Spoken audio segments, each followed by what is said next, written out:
We are live, sir. Please start. Good evening, everyone. I hope my audio is clear. If not, please post a message in the Google Forms link that you see in the chat area, and the technical team will help you out. Thank you for taking the time to be here today, and I hope each of you and your loved ones are staying healthy. I have a 12-year-old son, Rishi, and he's in 7th grade. He has friends talking about what coaching classes they want to attend to prepare for the IIT JEE. And these classes, I only recently found out, start in grade 8. Rishi also has a friend, a little older than him, who has just published a book of poems that she wrote, and it's now selling on Amazon. We have a number of kids in the community where I live who took up to baking during the lockdown and now are so good at it that they have set up a business selling their baked goods. One of Rishi's classmates is running her own YouTube channel where she showcases her cooking skills. And these are all kids in their early teens with parents like me wondering how we can guide them so they have a happy, successful life ahead. My name is Vishal Kamat, and I've spent the last 20 years trying to build good software products, and the last 12 years trying to be a good dad. Over the next 30 minutes or so, I'm going to make a case for a complete rethink on how we look at success, life, and the world at large, and what that means for youth such as you who are planning for careers that will span most of the next 40 years. Now, I don't consider myself an expert in this field. And no, I don't have a crystal ball or a time machine. A lot of what I'm about to share is my interpretation of books I have read, talks that I've heard, what other thought leaders like Sam Pitroda, Yuval Noah Harari, and others have had to say on this topic. To make this case, we will look at some broad topics like our life philosophy, world politics, and then our technology, and discuss how each of these are evolving. From there, we should be able to extrapolate what is likely to change over the next 40 years and how we all need to prepare ourselves for that change. Now, how do we measure success? For countries, we look at their GDP, per capita income, gross national product. For people, we look at how much money they have. How big is their house? Where do they go on vacations? In fact, when you think about it, the entire world economy is based on this concept of consumption and the assumption that successful people, successful companies, successful countries are those that are able to adequately fuel their own consumption needs. And money is one key element that enables this consumption. So how do we get money? Yes, we work, we produce, we sell, and we make money. Unfortunately, so much is our greed to consume that we are willing to spend more than we earn. So we go to banks, we get loans. More than half the countries in the world, including 15 of the top of the G20, have a debt to GDP ratio that's greater than 50%. That means they've already spent everything that they will earn this year and half of what they will earn next year. When you look back in history, this consumption-driven definition of success is something that is relatively new. In fact, many of these concepts were brought forth by the US and some Western European countries after they won the Second World War. At that time, the world was really divided into two. There was democracy and there was communism. There were open economies driven by private companies, and there were closed economies. And you were either on one side or another. In such a polarized world, those that were in the driver's seat started defining a new world order. And the new order was based on democracy and human rights and capitalism, which drives consumption.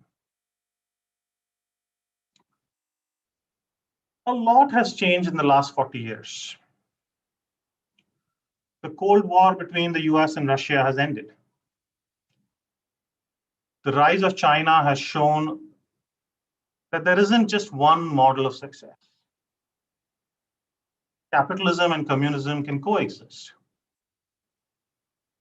And with that, now there was one model, capitalism, which everyone wanted to get to. Capitalism says you consume more, you grow more. And all our measurements of success are tuned to that model. Now, let's change gears a little bit and look at technology. I don't want to spend a lot of time about what has changed in technology in the last 40 years. But I think it's pretty clear that technology has evolved very quickly. And that velocity of change is likely to grow even further in the future. The internet was probably the biggest game changer the world has ever seen. What the internet has done is created universal access to data and information. You don't need to be here in Pune or in my house to listen to this talk. You can be anywhere. The internet is creating global communities. You don't need to go find 5 people in your city to put together a band and play some music. You have the ability to work with people around the globe at a time that's convenient to you and still work together as a band and play some music. Education, healthcare, arts, everything has become more accessible to almost anyone. In fact, this is the first time in history that all 8 billion people on this planet, or at least a vast majority of them, are connected.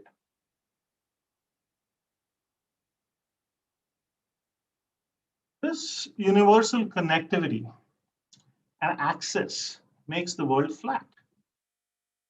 It forces equality and a level playing field. And a lot of people are afraid of equality. People worry about their jobs. Countries worry about their competitive edge. And the instinctive reaction to this fear is patriotism.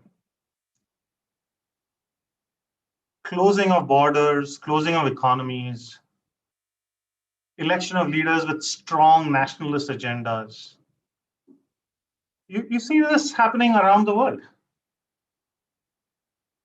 Our current model talks about human rights, but it doesn't talk about human inclusion. When we talk about bleeding edge or disruptive technologies today, most people talk about AI. We talk about good AI and bad AI. In fact, some people will paint a pretty grim picture of what the future holds when machines take over human beings.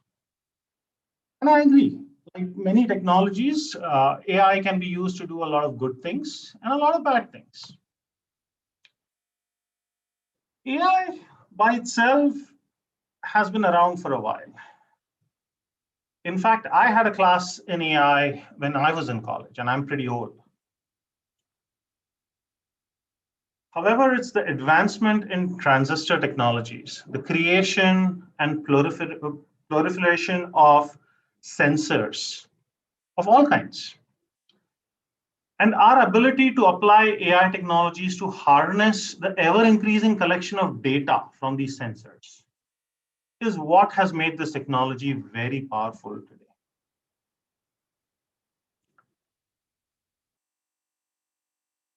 As we look to the future, it's reasonably easy to join the dots and draw a picture of what some of these technologies can do. Concepts like autonomous cars are no longer concepts.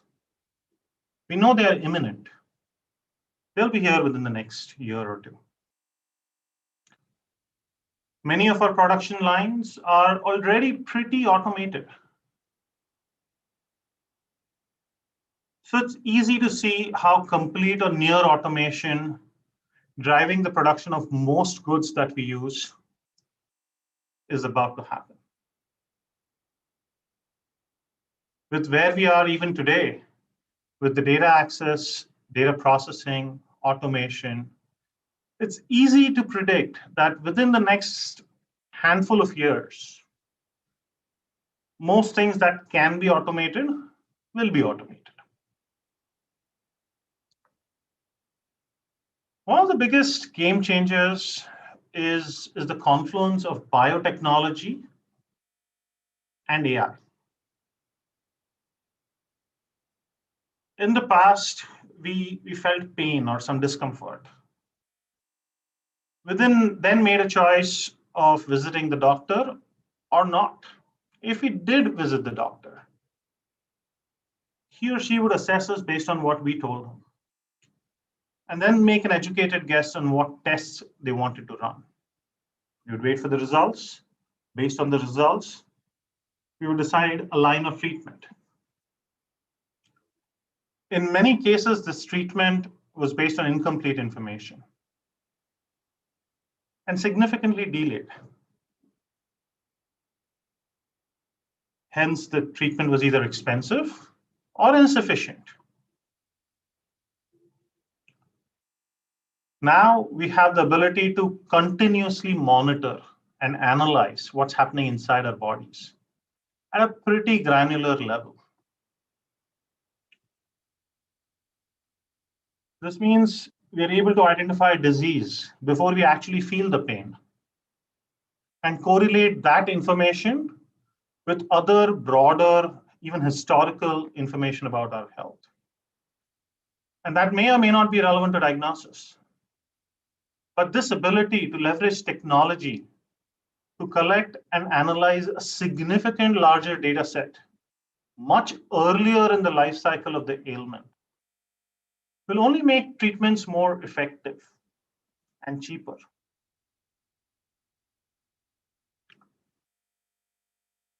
So as these technologies evolve, how will the world and our everyday lives change? Most accidents today are caused by human error. Autonomous cars will reduce accidents dramatically, probably saving over 1 million lives in a year. Roads will shrink, parking lots will disappear, and the general urban landscape will transform significantly. Autonomous trucks will probably put tens of thousands of truck drivers out of a job. Faster, better medical diagnosis will lead to affordable healthcare for everyone.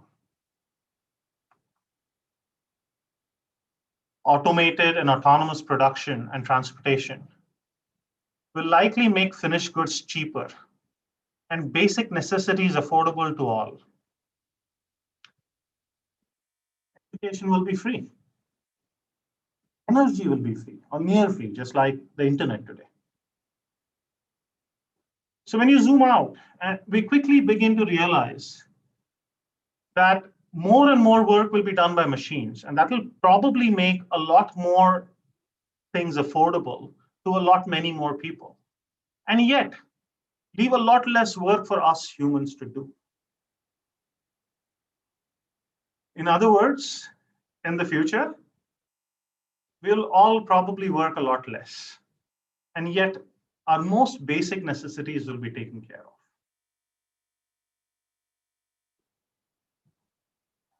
Not only will we be working a lot less, we will likely be forced to change jobs. And by that, I don't mean companies. I mean our entire careers, multiple times during our work life. Why?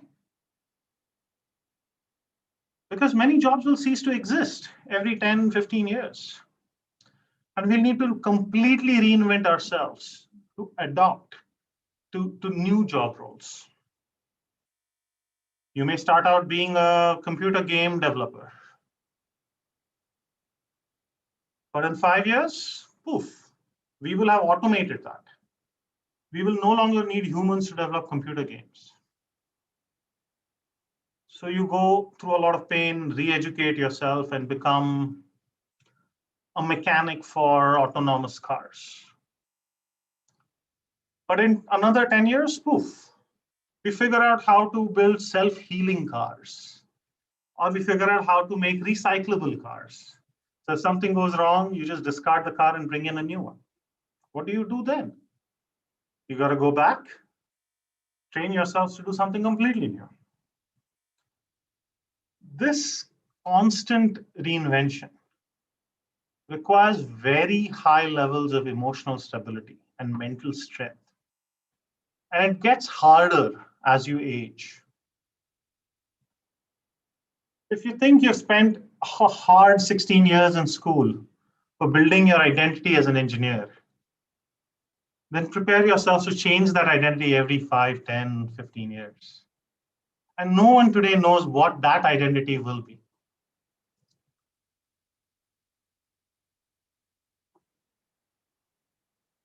So if you're working a lot less, say 3 hours a day or 3 days a week, we'll have a lot more time, a lot more free time. What are we going to do with all this free time?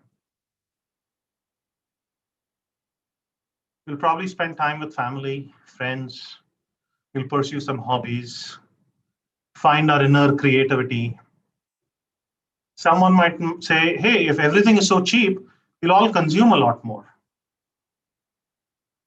Well, if all 8 billion people start consuming like the Americans do today, the world will collapse. The planet just does not have the resources to support a life like that.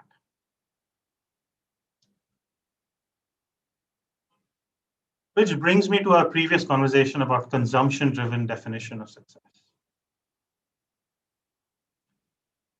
Think about what capitalism and this consumption-hungry mindset has done to us as a society.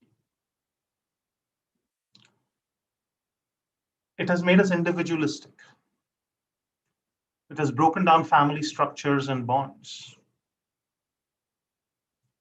It has certainly destroyed the environment. The top 2 countries in the world consume more than 50% of the energy of the world. Two countries. Most performing arts like music, painting, have stagnated or even declined during the past few decades.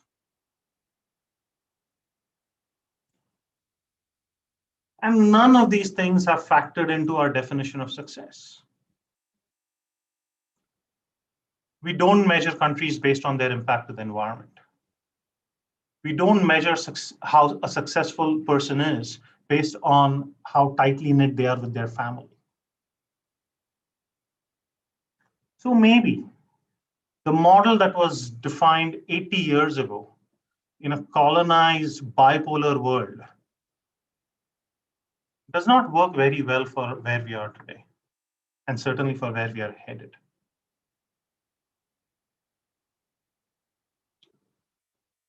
The current model has created bigger disparities than ever before. And the rich are trying to protect themselves at the cost of the poor and the planet. What's worse, even concepts like democracy and free will of the people cannot be considered sacrosanct as they once were. This concept of human beings having a free will, and they will vote for a government that they want, and that the customer is always right, and companies will need to shape around what the customer wants.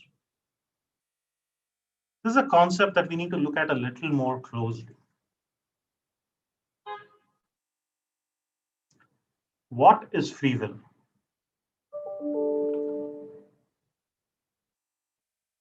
Our free will is nothing but a choice we make that's influenced by our emotion, education, social and cultural context, and many such factors. We live in a world today where a lot of information about me, or all of us, such as where we go, where we eat, who do we talk to, our internet activity, all of this is stored in some database somewhere. Not only that, we now have technologies that can detect and transmit what's happening inside my body. So things that are very personal and only I should know, such as my blood pressure, my blood sugar levels, some hormonal levels, my mood. In fact, even my sexual orientation can be detected through technologies that may not even need me to have sensors attached to my body. And these technologies are available today.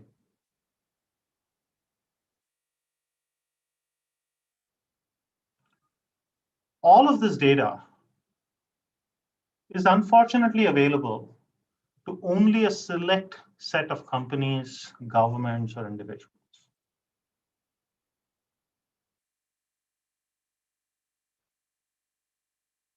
And this information allows these entities to manipulate what I believe is my free will in ways that even I don't realize. So think about the impact of that.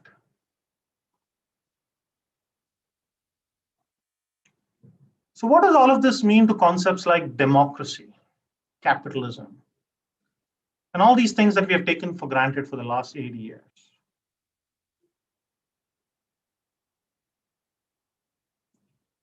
As we think about that, we should also think about the big problems that are in front of us. Our biggest problems today are climate change, nuclear war, misuse of AI and biotech. And none of these problems can be solved without complete global cooperation. No one country or even a group of countries can solve these problems by themselves. Not even if we have the US and China on the same side of the issue.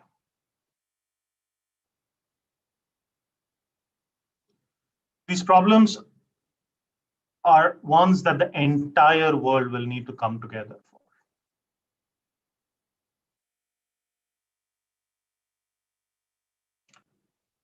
So maybe it's time we start thinking differently about how we look at the world, what's right and what's wrong, and how we define success. Maybe it's not about consumption. Maybe it's about conservation. Conservation of the environment, conservation of energy, conservation of family and communities, conservation of culture, and so on. Maybe capitalism does not work, and we need sustainable economies.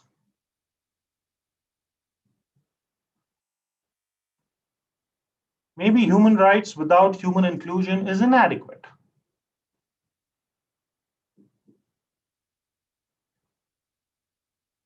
Human beings are social animals. And throughout our history, we have stuck together with our tribes and shown staunch allegiance to that tribe. In fact, our identities have been tied to our tribes. Who we are is what our tribe is. But what is that tribe that we want to identify ourselves with? Is it our family? Is it the 100, 200 people that we personally know and care about?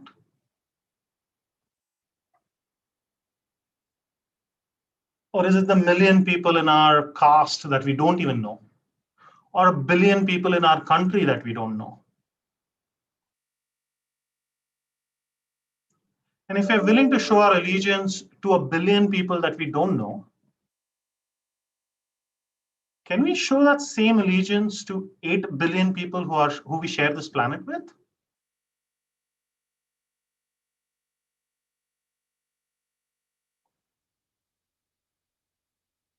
The big problems I mentioned earlier are existential problems for everyone on this planet.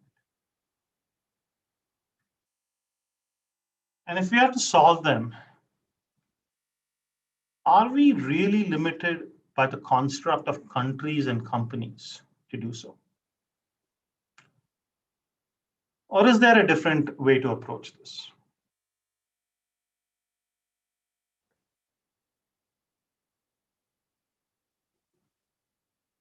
If the new definition of success needs to consider conservation, value family and community ties, cultural preservation, then who do we think are the best suited to initiate and lead this conversation? Is it the time for Indians to step up? Is it the time we all stop trying to be like America and the rest of the world tries to become like us?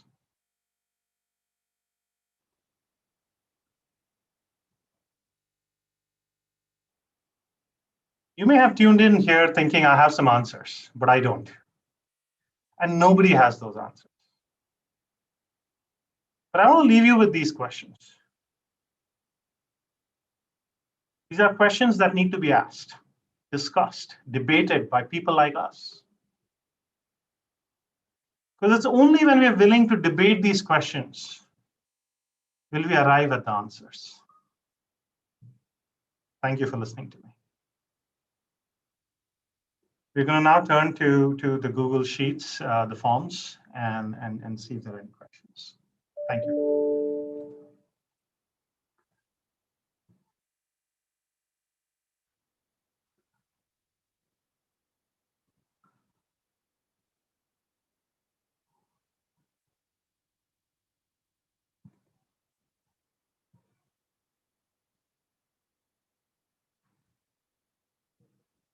So the question from Prateek from Sahampur, Uttar Pradesh.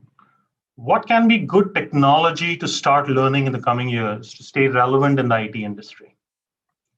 Currently working in cellular communication for the past 3 years. Look, Prateek, there's one thing I can say confidently is you can start anywhere.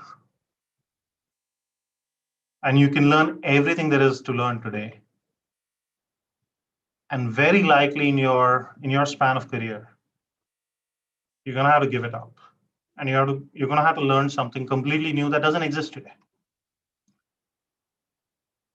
So if you're gonna invest in yourself, if you're gonna prepare for your career, I would suggest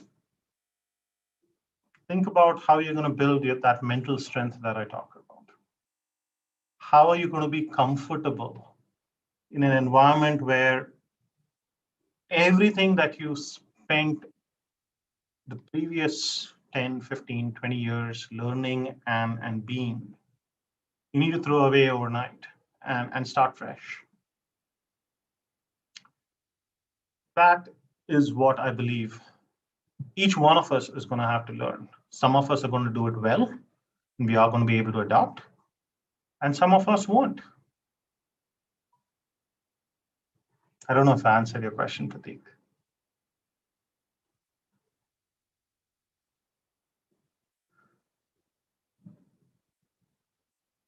Sayantani Dasgupta, I don't know if I'm saying your name properly, sorry about that, from Asansol, West Bengal. What do you think will be the picture of filmmaking in India in the next 40 years? Sorry, there's a word wrap here, so I need to scroll down. Since our country has experienced so much disturbance during the pandemic. So look, I'm no expert in media, right? And I certainly am no expert in talking about when this pandemic will end, etc. That said, I don't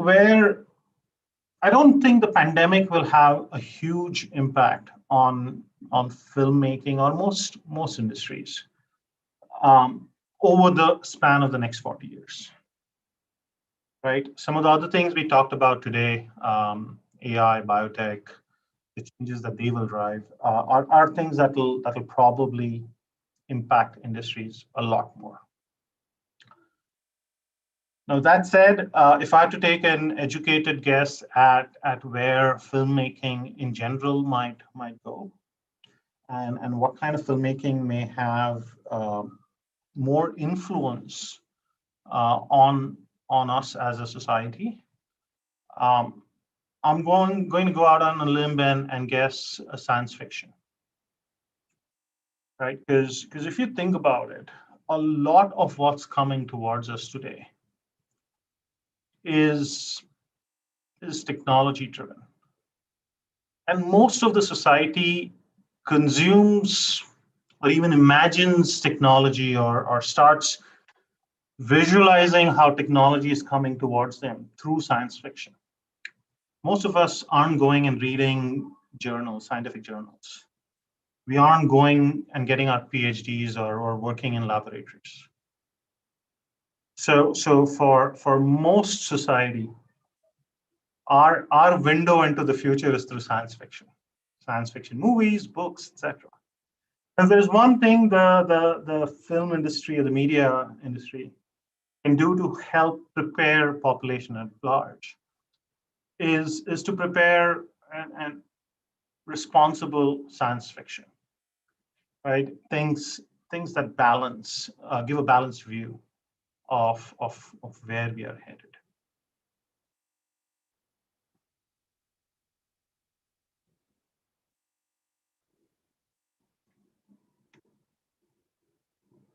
Okay.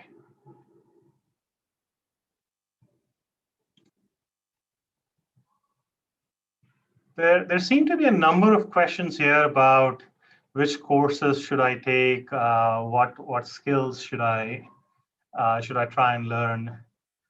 And guys, I mean, I'll refer back to my first response there, right? This is not about taking courses today. The courses that you take today, the what you learn, the skills that you pick up today, probably going to help you for the next 5, 7, 10 years. If you have a career ahead of you that's longer than that, I think the softer skills, we talked about mental health, just how you live your life and how dependent are you on, for example, pension, right? I think all of us are going to have to learn to live in smaller and smaller capsules of time. Again, let me put the disclaimer, right? I'm not an expert in this field. I'm just sharing my interpretation of everything that I've read or seen or heard, right? But I do think we need to plan our lives in smaller capsules because it's going to become harder and harder to predict long term. In fact, the definition of long term will become smaller and smaller, right? So those of you just starting out, there is no wrong answer. If there's a course being taught today, it's probably because there's a job out there for that you can get out of that course, right? So in the near term, it's going to help you no matter what. In the long term, no matter what you do, is going to help. So in that sense, you're at par with your competition no matter what you do.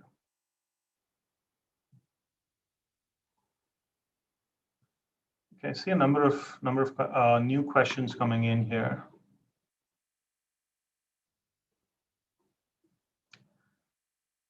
What do you think about traveling, and how can we make a career in it?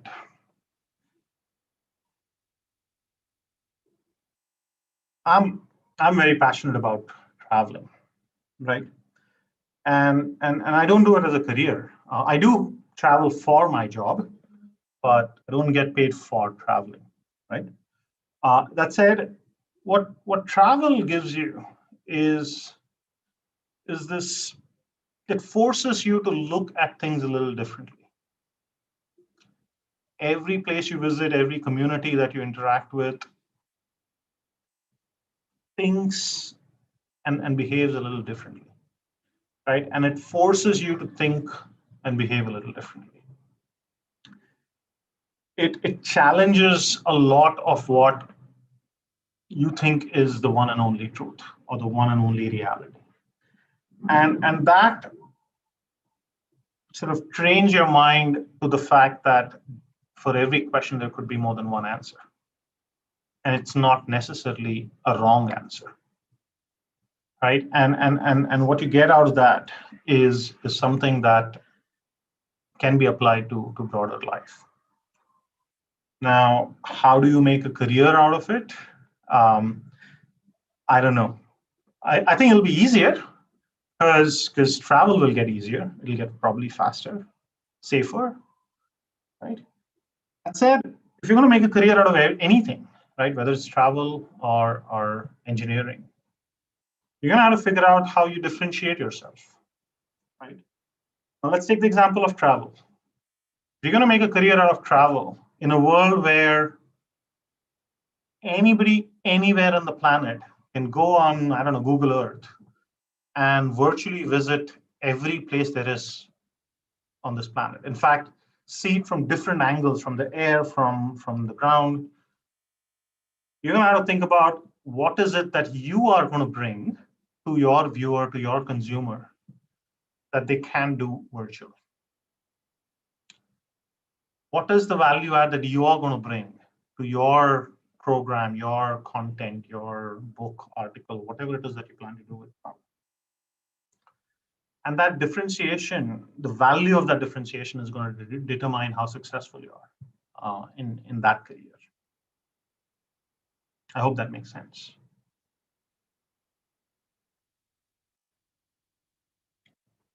I'm just going to make another scan through all of these questions. A lot of questions here. Thanks a lot for that.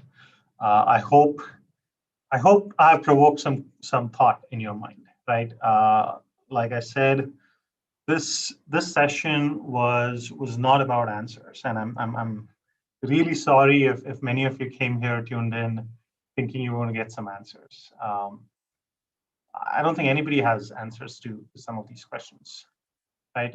What I was hoping to do was plant some questions, right? Invoke a debate, inspire you to start a debate, because I honestly feel that this is not just about what's in it for me. This is not just about how I can be successful, right?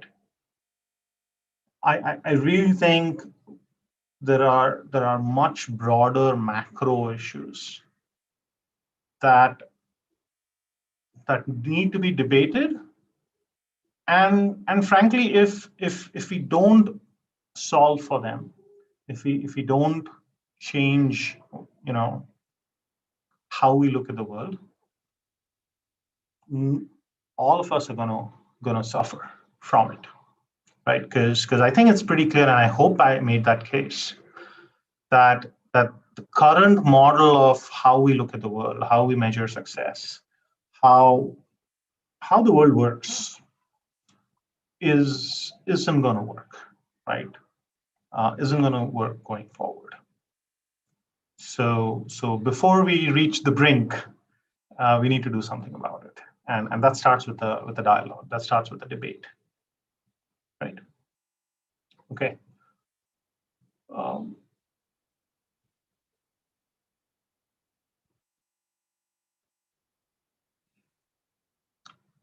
Swastika Mandal from, again, Ansol, West Bengal. I'm worried about my future. I'm a master's completed in biotechnology. How can I proceed? Swastika, I hope you caught on to the biotech angle in the talk that I just gave. Biotech is huge, right? Now you're going to have to combine that with some tech, the IT tech, computer tech, AI, mathematics, statistics, right? And you can do that all by yourself, or you can collaborate with others. But biotech is, in my opinion anyway, an extremely important ingredient of how some of these things are going to evolve, right? And with that is huge responsibility as well. Because as we talked about, all of these technologies can be used to create nirvana, or and I'm not exaggerating, destroy the world, right? So with that knowledge, with that technology comes a lot of responsibility. Okay, but you already have one of the key ingredients under your belt. So congratulations.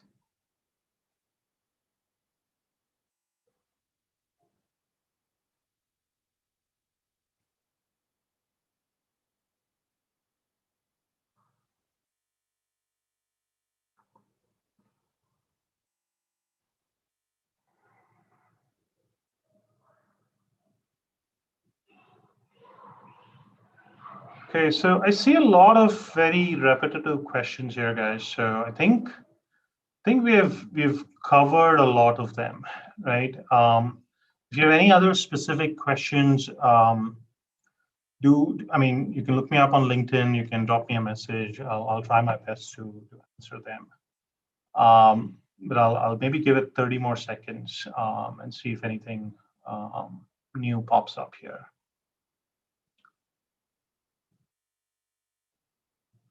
I see one that just came in. What are some of the good reads you would recommend to us to actually work on our emotional intelligence and develop an open mindset to tackle challenges? And this is from Shreya Padi from Mumbai. So I would recommend, this is not about building mental strength. I mean, again, I don't want to sound overly like your grandmother or uncle or anything, but a lot of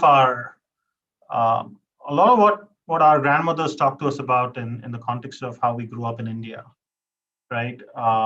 Yoga, meditation, and various flavors of that science is in my opinion, a really strong way of building mental strength, right?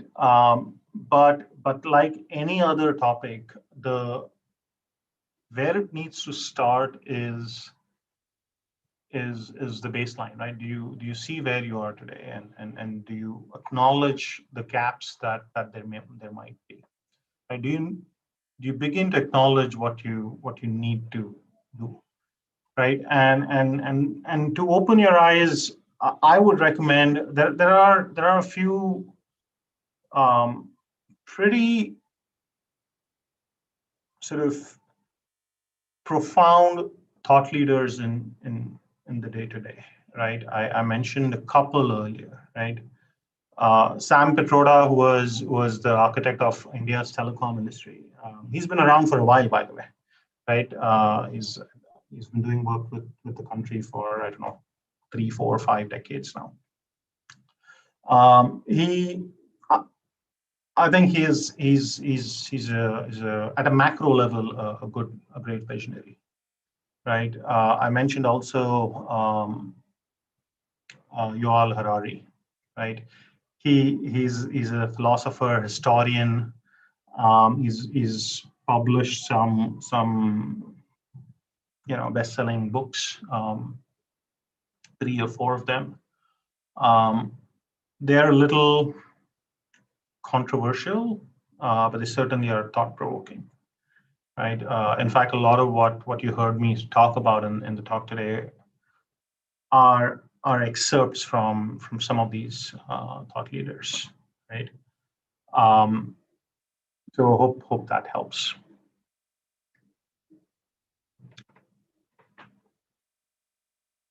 Okay, there are a few questions in here, guys. Just I don't know if everybody is able to see the sheets, but there are questions here that I'm intentionally not trying to get to because I frankly am not the right person to try and answer. Right? Space exploration. How will AI change entrepreneurship? I think AI will be omnipresent. Right? AI, it's just a given pretty much for any problem you're trying to solve. So that's an easy one. What do you think about universal basic income? I don't consider myself educated to even make a statement on that. Right. So thanks a lot, guys. We will end here. 15 minutes back to all of us. Thanks a lot for taking the time. I hope it was a good use of your time. And like I said, find me on LinkedIn. If you have any questions, feel free to write, and I'll do my best to right. With that, thank you, and back to the NPTL team. Thank you.